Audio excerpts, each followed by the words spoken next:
سہیل ابن عمر، صفوان ابن امیہ، یہ سارے سردار مکے کے آپ کے پاس بیٹھے ہوئے ہیں۔ اتنے میں حضرت بلال آئے تو آپ نے کہا آپ لوگ تھوڑا پیچھے ہو جاؤ۔ پھر حضرت سلمان آ گئے، آپ نے کہا آپ لوگ تھوڑا پیچھے ہو جاؤ۔ پھر مقداد آ گئے، آپ نے کہا آپ لوگ تھوڑا پیچھے ہو جاؤ۔ پھر ابو ہریرہ آئے، آپ نے کہا آپ لوگ تھوڑا پیچھے آ جاؤ۔ پھر سلمان فارسی آئے، آپ نے کہا آپ لوگ تھوڑا پیچھے ہو جاؤ۔ جیسے جیسے پرانے صحابہ آتے گئے ان کو ہٹاتے ہٹاتے جوتیوں تک پہنچا دیا، باہر نکل گئے۔ اور ابو سفیان کہنے لگے یہ کیا کیا ہے؟ عمر نے ہمارے ساتھ غلاموں کو آگے بٹھایا ہے اور ہمیں جوتوں پہ بٹھا دیا۔ تو سہیل ابن عمر کہنے لگے ابو سفیان، عمر کا قصور نہیں، ہمارا قصور ہے۔ ہم نے اسلام لانے میں دیر کی، انہوں نے جلدی کی، وہ آگے نکل گئے۔ اب یہ سرداران مکہ ہیں اور یہ فتح مکہ پہ ایمان لائے ہیں، لمبا زمانہ صحبت بھی نہیں ہے، پر قربان جاؤں سارے آپس میں کہنے لگے اگر جنت میں بھی پیچھے رہ گئے تو کیا بنے گا؟ سبحان اللہ۔ تو سارے واپس آ گئے، کہنے لگے عمر جو تو نے کیا ہمارے ساتھ ٹھیک ہے، لیکن ہمیں فکر یہ ہے کہ اگر ہم جنت میں بھی ایسے ہی تمہارے اس طرح پیچھے رہ گئے تو ہمارا کیا بنے گا؟ کوئی راستہ بتاؤ کہ ہم تم سے آگے تو نہیں نکل سکتے، برابر تو ہو جائیں۔ افراد تیار کی، افراد۔ آپ نے فرمایا کہ تم اللہ کے راستے میں نکل جاؤ، جس میں وہ نکلے تھے تم بھی نکل جاؤ، اپنی جانوں کے نذرانے دو تو انشاءاللہ ہمارے ساتھ ہو جاؤ گے۔ انہوں نے کہا ٹھیک ہے۔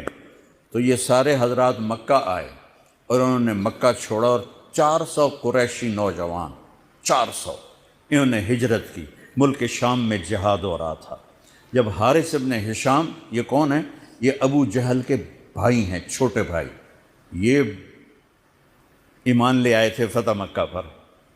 ان کو چھوڑنے کے لیے مکے کا بچہ بچہ باہر نکلا، اور جب وہ مکے سے باہر آ گئے تو وہ سب رونے لگے کہ یہ تو اب واپس نہیں آئیں گے۔ تو حضرت حارث کھڑے ہو گئے اور فرمایا کہ میں تمہارا رونا دیکھ رہا ہوں، اللہ کی قسم مکے سے محبوب کوئی جگہ نہیں ہے، لیکن اللہ کے نبی کی آواز پر ہمارے نوکروں نے لبیک کہا، اور وہ اتنا آگے جا چکے ہیں کہ اگر مکہ کے پہاڑ سونا بن جائیں اور میں سارے خرچ کر دوں تو میں ان کے ایک مٹھی جو انہوں نے اس وقت اللہ کے نام پہ خرچ کیا تھا میں اس کے برابر بھی نہیں پہنچ سکتا۔ ہم اپنی جانیں دے کر شاید وہاں تک چلے جائیں۔ جب یہ لوگ پہنچے تو اجنا دین کی جنگ ہو رہی تھی، اس میں اللہ تعالیٰ نے آسانی سے فتح دے دی۔ آگے یرموک کی جنگ آ گئی۔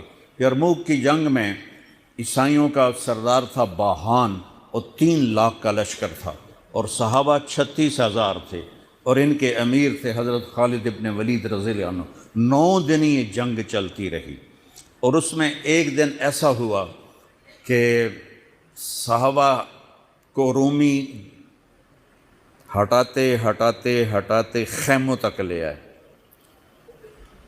تو ایک دم حضرت اکرمہ بن ابی جہل رضی اللہ تعالیٰ عنہ اپنے سر سے لوہے کی ٹوپی اتار کے پھینک دی، اور اپنے تلوار کا جو وہ کور تھا اس کو توڑ دیا، اور کہا کون ہے میرے ہاتھ پر موت کی بیعت کرتا؟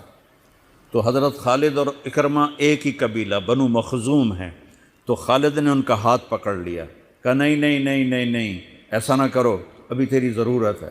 تو انہوں نے جھٹکا دے کر ہاتھ چھڑا کر الیک عنی، میں اس کا ادب والا ترجمہ ہی کروں گا کہ مجھ سے دور ہو جاؤ، لیکن انہوں نے بہت سخت لفظ استعمال کیا، بہت سخت لفظ استعمال، الیک عنی، ہٹ جا پرے۔ میں وہ ترجمہ نہیں کر رہا ہوں، مقام ادب کی وجہ سے بتا، پیچھے ہٹ جا۔ انی و ابی کان من اشد الناس عداوۃ لرسول وافر منکم اليوم، ساری زندگی میں اور میرا باپ اللہ کے نبی کی دشمنی میں گزار دی، اور آج جب اس داغ کو دھونے کا وقت آیا تو میں بھاگ جاؤں گا، میں نہیں ٹلوں گا۔ تو سب سے پہلے کس نے بیعت کی؟ ان کے بیٹے عمر بن اکرمہ نے، اور وہ جو 400 قریشی تھے ان سب نے ان کے ہاتھ پر بیعت کی، اپنی تلواروں کے کور توڑ دیے۔ اپنی ٹوپیاں اتار کے پھینک دی اور سینہ سپر ہو گئے، گھوڑوں سے اتر گئے اور سینہ سپر ہو گئے اور لڑتے لڑتے رومیوں کو پیچھے دھکیلا اور رومیوں میں بھگدڑ مچ گئی۔ جو ہی بھگدڑ مچی تو حضرت خالد بن ولید دوڑے دوڑے واپس آئے، اکرمہ کدھر ہے، اکرمہ کدھر ہے؟ کہا جی وہ پڑے ہیں۔ دیکھا تو وہ آخری سانسوں میں تھے اور ان کے بیٹے عمر وہ شہید ہو چکے تھے، دونوں باپ بیٹا قریب قریب تھے۔ تو حضرت عمر کو انہوں نے اپنی یہاں پنڈلی پہ رکھا اور حضرت اکرمہ کو گود میں لے لیا اور پانی لے کر منہ میں ٹپکایا تو حضرت اکرمہ نے آنکھیں کھولی۔ کہا کون؟ کہا میں خالد۔ کہا کیا ہوا؟ کہ اللہ نے آنکھیں ٹھنڈی کی، مسلمانوں کو فتح دی۔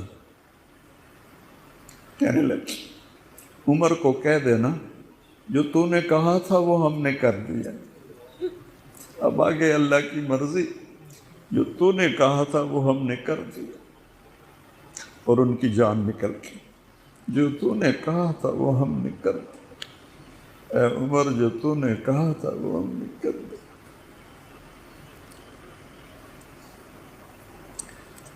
اور خالد بن ولید کو غصہ آ گیا، جوش آ، غصہ نہیں جوش آ گیا۔ عرب جب خوش ہوتے تھے تو باپ کے نام سے پکارتے تھے، جب غصے ہوتے تھے تو ماں کے نام سے پکارتے تھے۔ حضرت عمر کے باپ کا نام خطاب ہے اور ماں کا نام ہے حنتمہ۔ تو حضرت خالد بن ولید نے کہا اب حنتمہ کا بیٹا یہ نہیں کہہ سکتا کہ سرداروں نے قربانیاں نہیں تھیں۔ میرے نبی نے ایک نسل تیار کی، یہ نبیوں کے کام کا مقصد تھا کہ انسانوں کو ایسا بنانا کہ وہ اللہ کو راضی کرنے والے بنیں اور اللہ کی محبوب زندگی اپنائیں۔ نکلنے کا پہلا مقصد ہی ہے کہ میری ذات بنے۔ سارے جنت میں چلے جائیں، میں جہنم میں چلا جاؤں تو مجھے کیا فائدہ ہوا؟